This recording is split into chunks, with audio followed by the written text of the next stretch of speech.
Voyage en récit, Christian Friand.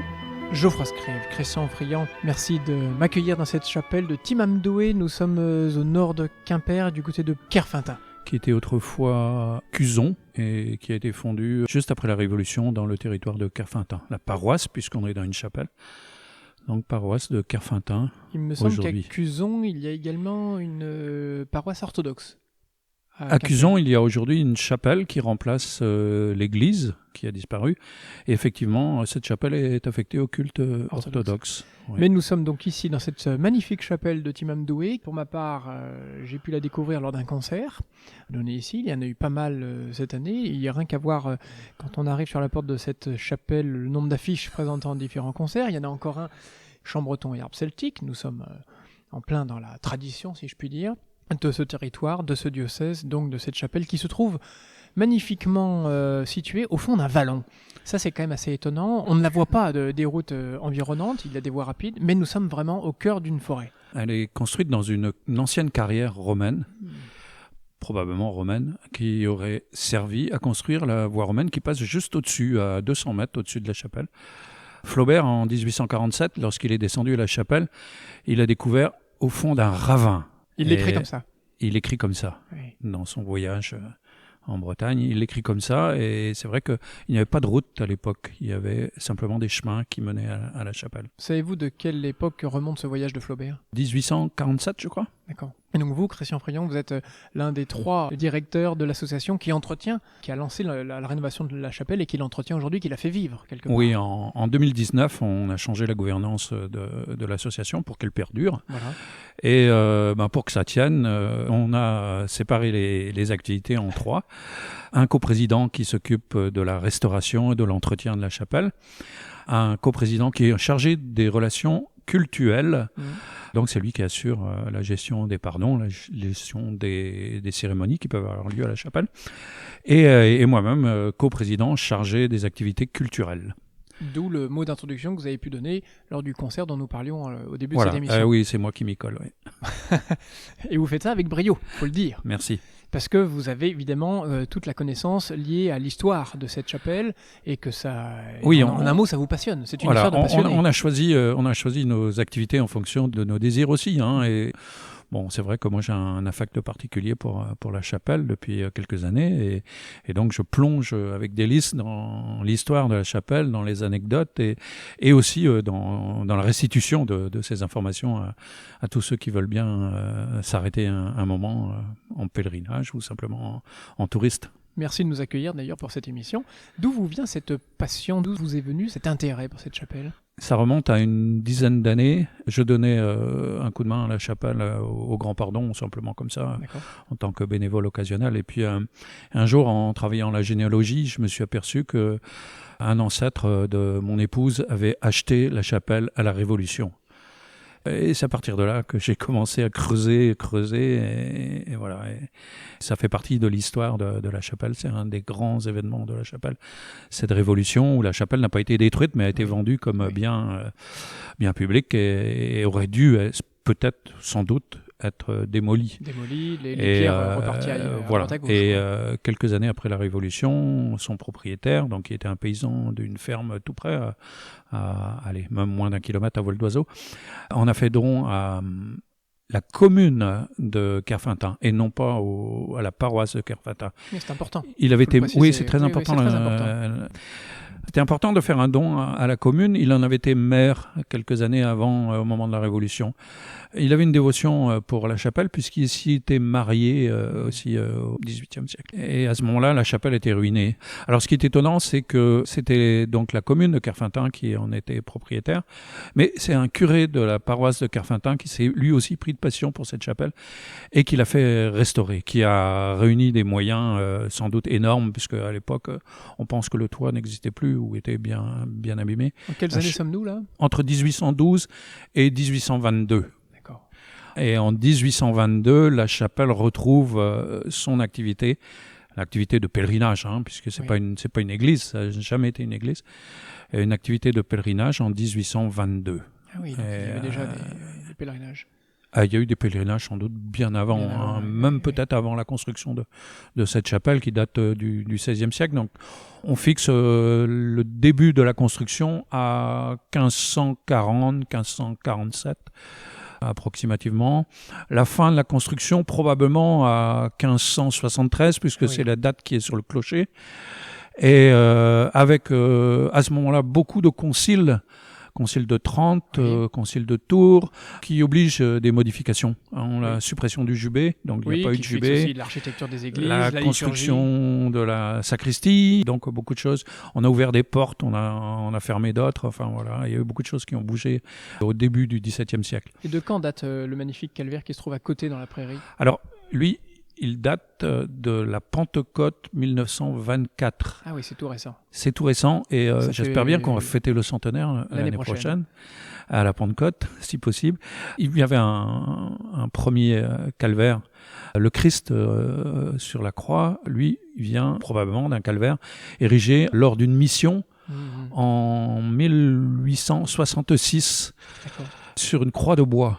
La croix était ruinée et lors de la mission de 1924, c'est un marbrier qui était très connu à Quimper, Monsieur Le Naour, qui a construit un autel extérieur et une croix en granit et on a béni le Christ sur la croix à la mission de 1924. Il me semble que c'est là qu'a été célébrée la messe lors du dernier pardon, il y a quelques semaines.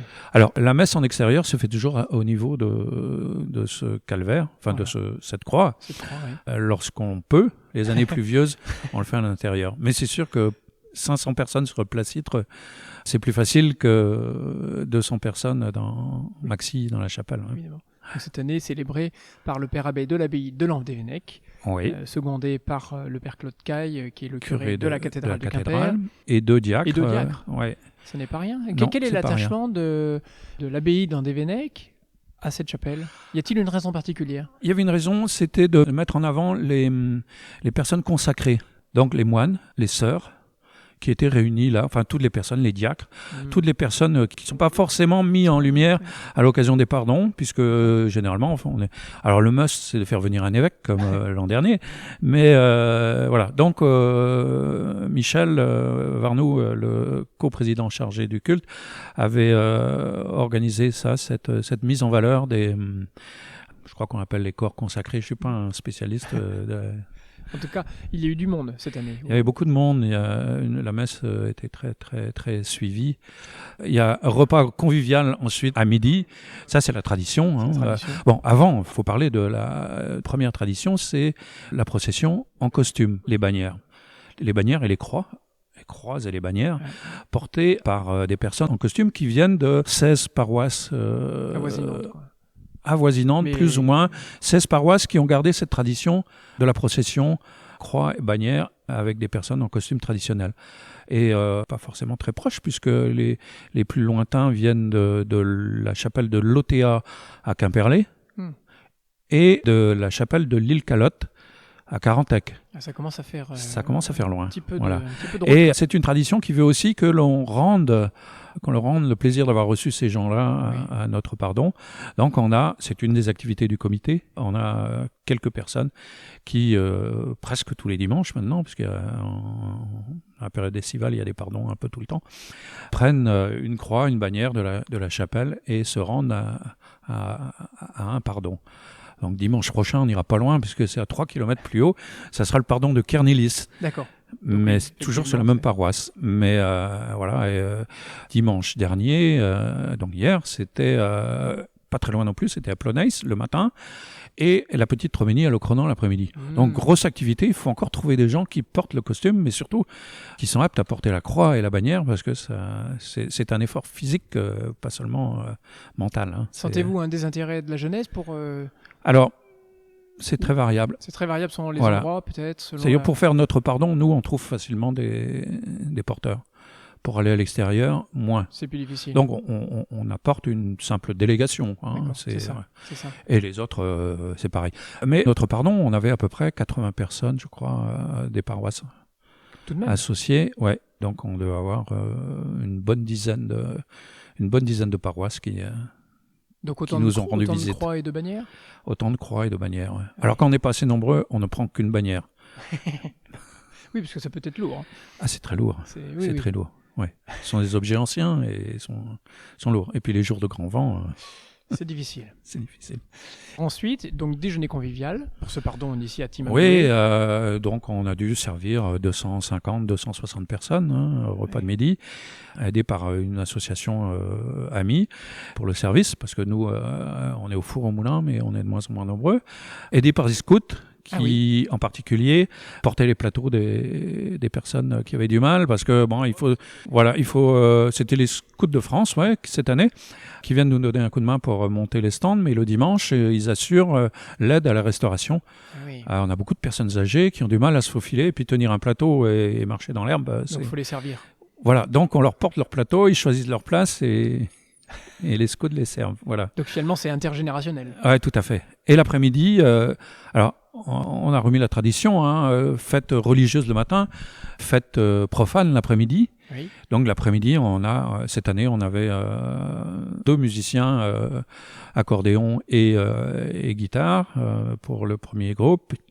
Et ensuite, les sonneurs de Team Amdoué. Donc on a la chance d'avoir 4 sonneurs qui nous suivent et qui animent la procession dès le matin et qui ensuite donnent des aubades dans l'après-midi jusqu'à ce qu'il tombe quelques gouttes de pluie qui nous a permis de fermer les stands.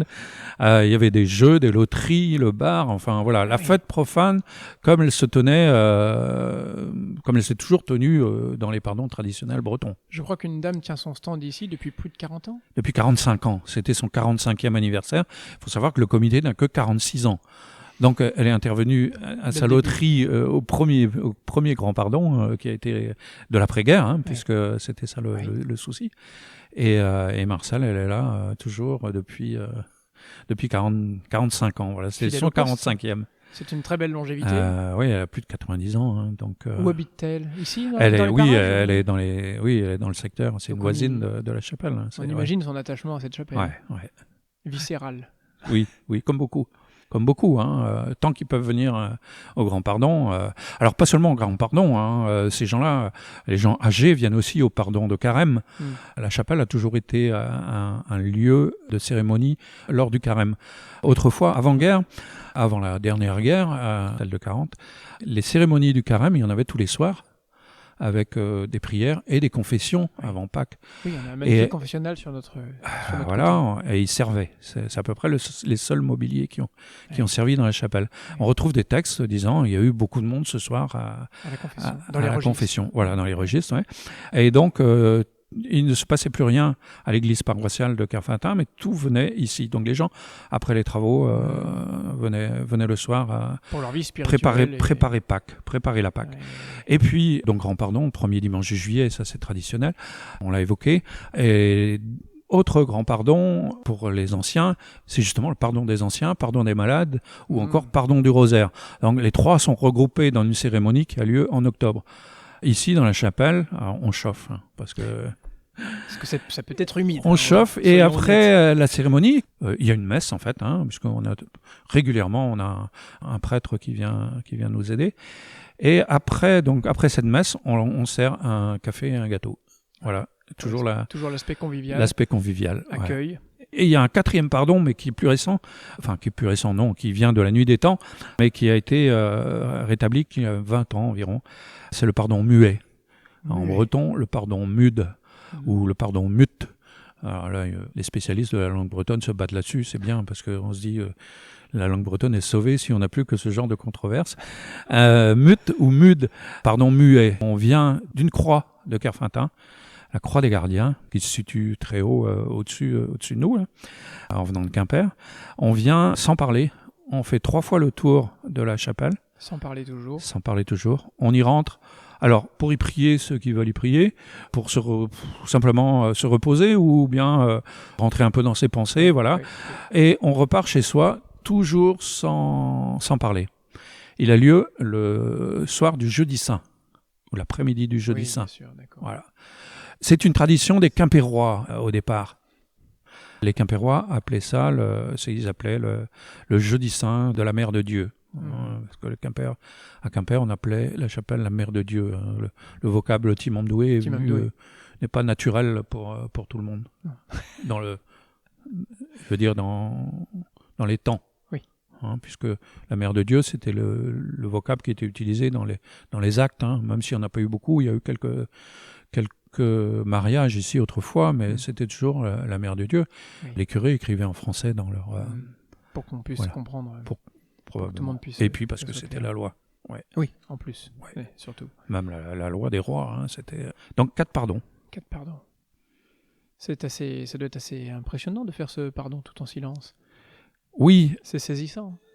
C'est très très spécial. On a fait une conférence là-dessus il y a quelques années, un peu avant le Covid, où on a retrouvé, on a une personne qui a voyagé beaucoup et qui fait partie du comité, et qui a voyagé particulièrement en Asie, et qui a retrouvé beaucoup de choses qui ressemblaient dans le bouddhisme, ce type de pèlerinage muet et cette circumcirculation. Oui. Autour d'un lieu béni, qui peut être une fontaine, qui peut être une croix pour les chrétiens, mais qui peut être un obélisque ou autre chose. Et donc, c'est quelque chose qui vient de très loin, et on le ressent toujours lorsqu'on y vient, parce que c'est vraiment très silencieux, c'est apaisant. La chapelle a de toute façon toujours été très apaisante. Oui, ça se sent dès qu'on arrive dans le lieu. Voilà, on s'y sent bien. On a des gens qui viennent la visiter, et puis finalement ils s'assoient, et puis 1 heure après ils sont toujours sur leur chaise là, et ils n'ont pas bougé, et ils sont bien. Et c'est ce qu'ils nous disent en sortant. Ici, on est bien. Ça rappelle quelque part un petit peu le mot de Antoine de Saint-Exupéry qui disait dans sa lettre au général X qu'il faudrait faire tomber sur ce monde un chant grégorien. C'est-à-dire quelque chose d'apaisant, de ressourçant, qui nous permet d'accéder à la profondeur de l'homme. Oui, et là on peut dire que en fait chacun entend ce qu'il veut dans sa réflexion. Mais il l'entend. Certainement. Mais oui, c'est depuis qu'on a relancé ce pardon, on a en général 100 de personnes qui viennent dans l'après-midi individuellement ou en petit groupe, mais un petit groupe à 2, 3, ils ne parlent pas. Quelquefois c'est difficile. Comment faites-vous connaître ces pardons en général? Par la paroisse, par les annonces, par le journal, par la radio? Le journal, la radio, non, c'est la preuve. Pas encore, mais ça vient. Oui, le journal, on peut très facilement donner des informations aujourd'hui par les entrefilets dans le journal, on saisit nous-mêmes et ça paraît 2 jours après. Et puis par le bouche à oreille, parce que c'est connu. C'est tellement connu que quelques paroisses autour commencent à faire aussi leur pardon muet. Il n'y a pas de concurrence. Non. Chacun fait ce qu'il peut. Comme il l'entend. Voilà, ce qu'il peut. Y a-t-il encore des liens avec ceux qui restent des fondements de l'association? Est-ce que ça doit... On a parlé de Marcel, qui était là il y a déjà 46 ans. En 77, que le comité a été créé lorsque quelques paroissiens habitants du secteur ont découvert fortuitement que la chapelle a été abandonnée. En fait, tout le monde voyait les murs de l'extérieur, mais personne ne se posait la question de sa fonction. Et pendant la dernière guerre, pendant l'occupation, il était interdit de se réunir. Donc, les gens ne sont plus réunis à la chapelle et ont perdu l'habitude d'y venir. Donc, mais entre 45 et 77, entre 45 et 77, ça a été long. Ça a été long et justement, la chapelle s'est bien dégradée à ce moment-là. Et même les curés des paroisses environnantes ne s'en souciaient pas? Non. Ah oui, c'est assez étonnant. Aujourd'hui, ça nous paraît étonnant, en tout cas. Oui, la chapelle n'était pas privée puisqu'elle appartenait à la commune depuis 200 ans. Voilà, donc c'est normal que finalement, les curés ne s'en soucient pas trop si ça ne leur revenait pas. Ça leur est pas revenu après. Ils le faisaient avant la guerre et ils l'ont probablement pas fait après. Ils la faisaient un peu sûrement, puisqu'il y avait un oratoire aussi avant près de la chapelle, mais qui a été détruit en 1969, donc avant la création du comité. Parce qu'il était effondré, qu'il n'était pas classé, et justement le curé de l'époque, Monsieur Calves, avait peur d'être responsable d'accidents. Bon, il n'était pas propriétaire non plus, mais bon. Donc pas d'attachement à la chapelle à ce moment-là, les gens avaient oublié, mais pourtant les écoles venaient toujours. Les écoles privées de Quimper venaient toujours là, au moment des communions, mais à l'extérieur, sur le Place-Citre. Oui. En fait, voilà, c'était un monument, mais sans fonction précise. Elle était ouverte, on pouvait y accéder ? Oui, les portes étaient défoncées, voilà. Et donc, en 77, le comité se crée sous forme d'association, avec la bénédiction des autorités ecclésiastiques, et commence la rénovation, enfin le nettoyage. Il a fallu commencer par un grand nettoyage. Alors, en stimulant le propriétaire, la mairie, en stimulant aussi les bâtiments de France, puisque l'édifice est classé depuis 1903. Ah oui, tout de même. Ah oui, c'est vieux. C'est Prosper Mérimée qui a fait le classement à la fin du 19e. Et quelques années plus tard, le classement a été prononcé. Et donc 1903, voilà. Mais ça génère pas systématiquement une opération Stéphane Bern derrière. Hein, donc ils ont fait quelquefois contre l'avis des bâtiments de France même, ou plutôt parce que les bâtiments de France ne répondaient pas, ou que la mairie répondait pas. Donc ils ont nettoyé les murs, ils ont refait le pavement, ils ont fait ils ont fait refaire les vitraux qui étaient cassés. Oui. Et ils avaient pris des coups de pierre, des coups de fusil. Le vitrail du cœur est incroyable. Le vitrail montrant les combats de 14-18. C'est probablement le seul qui existe en France où on voit un char Renault. Oui, et des avions. Des avions biplans. Ouais. Donc c'est tout à fait incroyable, avec des fleurs de lys. Enfin, on est vraiment dans l'histoire française là. C'est une allégorie, hein. On voit oui. Jeanne d'Arc et l'archange Gabriel qui viennent aider les soldats alliés, hein, puisqu'on y voit un Australien, et puis contre les soldats allemands qu'on voit en piteuse posture sur la droite. Donc celui-là a plutôt été respecté parce qu'il imposait. Hein. Il est là depuis 1921. Ah oui. Et en dessous... À contre-courant, il y a cette procession. Je dirais à contre-courant de l'ordre de marche des soldats. Oui, qui va dans l'autre sens. Procession qui... Voilà, la procession qui est la procession du Grand Pardon, à l'époque. Oui. Où c'était les femmes qui portaient la Vierge. Alors, pas la Vierge monumentale, qui est dans le dais, mais plutôt les petites Vierges, comme celle qu'on a retrouvée et qui va peut-être faire l'objet d'une restauration. C'est une Vierge qu'on a retrouvée dans un grenier. Et on sait qu'elle a servi aux processions, puisque sous le socle, il y a un filetage. Ça veut dire qu'on l'a fixé sur un brancard. Bien sûr. Là encore, voilà, on travaille avec les bâtiments de France et la mairie, le service du patrimoine de la mairie de Quimper, pour déterminer si elle est d'avant 1905 ou d'après 1905. Si elle est d'avant 1905, c'est bonus pour nous, elle sera rénovée par la mairie. Et de l'autre côté, nous avons donc un autre vitrail. Un autre vitrail dont la légende dit qu'il était prévu pour la cathédrale de Quimper. Il représente... Donc on a visiblement Saint-Pierre avec les clés. Alors, ouais, il représente Monseigneur Conan de Saint-Luc, protestant contre la constitution civile du clergé. L'erreur du vitrailliste, ça a été de mettre un pape en rouge. Oui. Alors qu'à la fin du 19e, et depuis longtemps, depuis Pie X, ils étaient en blanc. Oui. Pie X était un dominicain et il avait souhaité garder le blanc. Et les autres ont suivi, ont tous gardé le blanc. Donc, vitrail refusé à la cathédrale. On en fait un autre à la cathédrale, complètement différent, mais dans le même esprit. Mais... Donc ce n'est pas forcément qu'une légende alors ? C'est pas forcément une légende.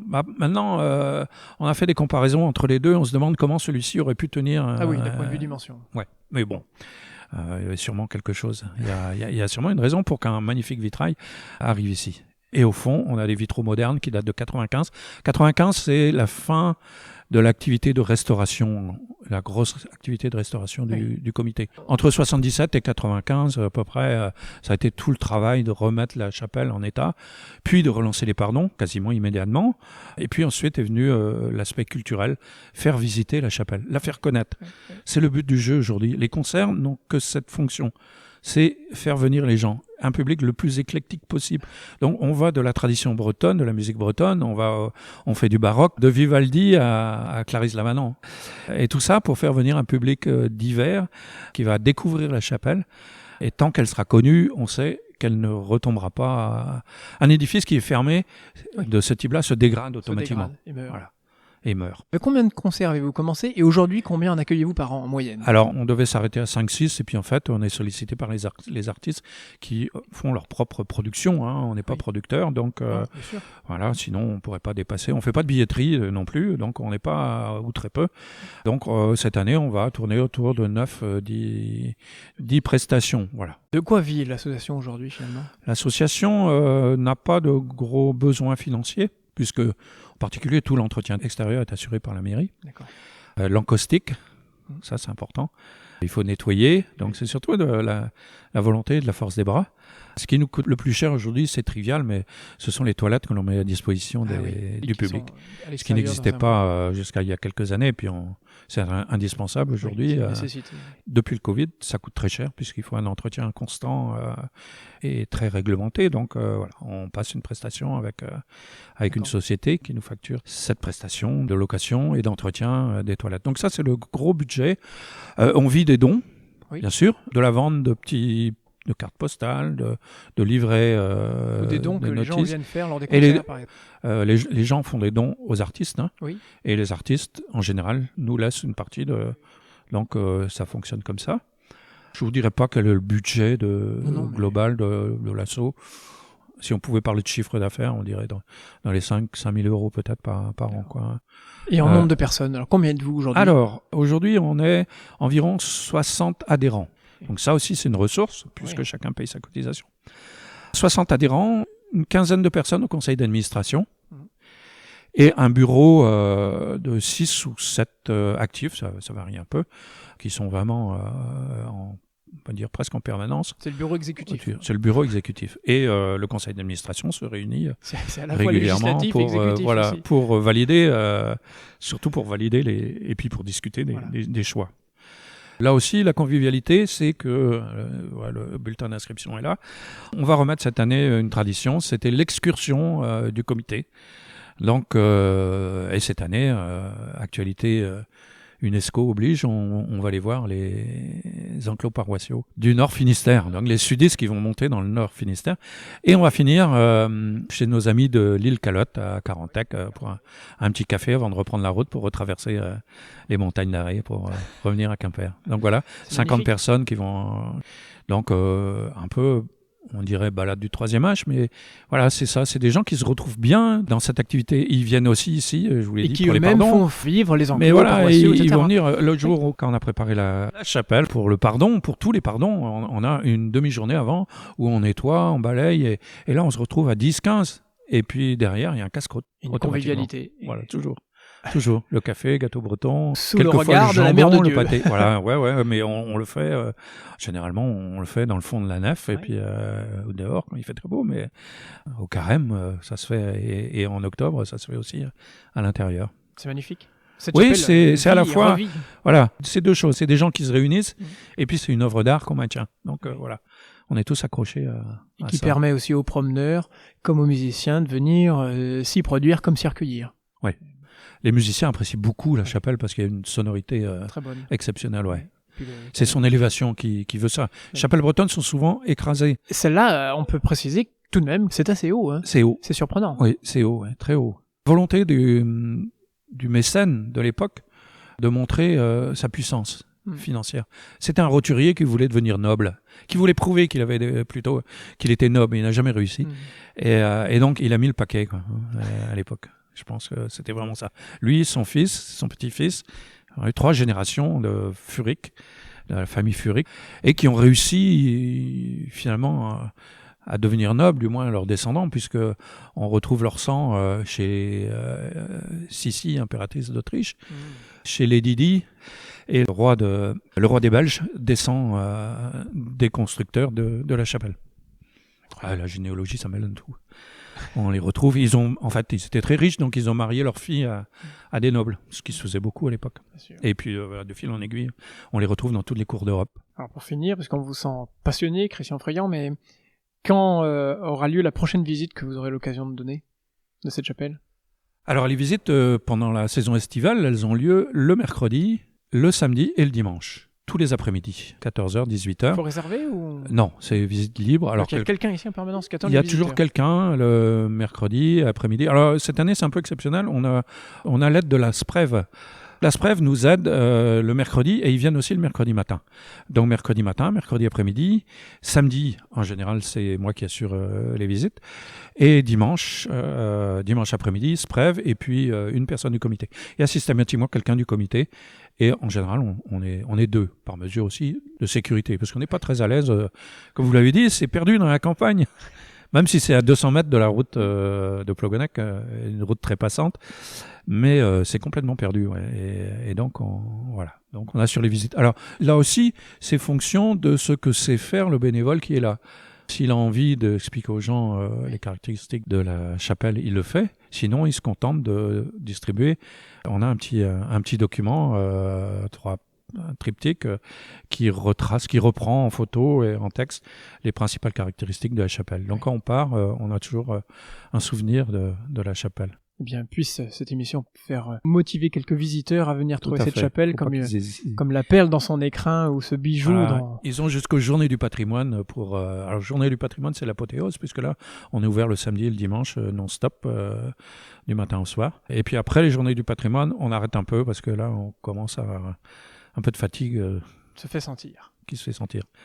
Surtout qu'on a à peu près les mêmes qui s'occupent des concerts et des visites guidées. Donc voilà, on cumule un peu juillet, août, septembre, c'est assez compliqué. Donc, si certains souhaitent rejoindre l'association, tout à fait, qu'ils n'hésitent pas. Les portes sont grandes ouvertes. Y a-t-il un contact à indiquer, un site internet ou un numéro de téléphone Alors vous tapez Chapelle Timandoué sur Google ou un autre navigateur et vous allez trouver le site internet de la chapelle. Il y a aussi une page Facebook. Chapelle TMD. On trouve aussi un Timandoué, on retrouve. Il n'y a pas beaucoup de risques de se tromper. Il y a une autre chapelle Timandoué, mais c'est dans le Morbihan, donc on verra tout de suite que c'est pas la même. Voilà, donc tous les renseignements sont sur la page ou sur le site internet. Parfait. Qui est à jour. Merci beaucoup. Je vous en prie. Canavo. Très heureux d'avoir pu vous faire partager quelques spécialités de la chapelle. Et il faudra revenir parce qu'il y a tout un tas de secrets, de choses à découvrir dans la chapelle. On peut faire 3-4 visites différentes. Pour finir, auriez-vous une anecdote à nous confier? On a parlé de Prosper Mérimée, on a parlé de Flaubert. Ouais, c'est de grands événements, c'est 2 visites, c'est déjà très loin. Oui, une anecdote, parce que celle-là, on a parlé tout à l'heure du vitrail patriotique qui représente la bataille de Sommepy dans la Somme les 28, 29 et 30 septembre 18. Le vitrail a été béni en 21. En 1943, un officier allemand de la garnison de Quimper vient visiter la chapelle et il voit les soldats allemands dans le sang et fou de rage. Le lendemain, il demande à une patrouille de venir détruire le vitrail. Les soldats s'arrêtent à l'auberge qui existait déjà, qui est au pied de la chapelle, un peu plus bas. Le patron de l'auberge, c'est lui qui raconte cette histoire, leur sert à boire pendant tout l'après-midi, parce qu'il a compris ce qu'ils venaient faire. Ils repartent à la garnison, et ils avaient oublié ce qu'ils étaient venus faire. Sans doute que la Vierge protégeait le... Donc il est possible de dire que le vitrail a été sauvé à coups de canon. Ouais, c'est ça, à coups de canon. De cidre, peut-être, de rouge, je ne sais pas. Il y avait restriction à l'époque, donc je ne sais pas où il a trouvé des munitions, mais il en a trouvé. Et c'est lui qui racontait cette histoire. Bon, on ne peut que le croire. Ce ne sont pas les canons de Navarone, mais ceux de Timandoué, c'est déjà pas mal. Tout à fait. De l'auberge, qui existe toujours, cette auberge. Qui s'appelle toujours l'auberge de Timandoué. On a récupéré le nom de la chapelle. C'est excellent. Merci.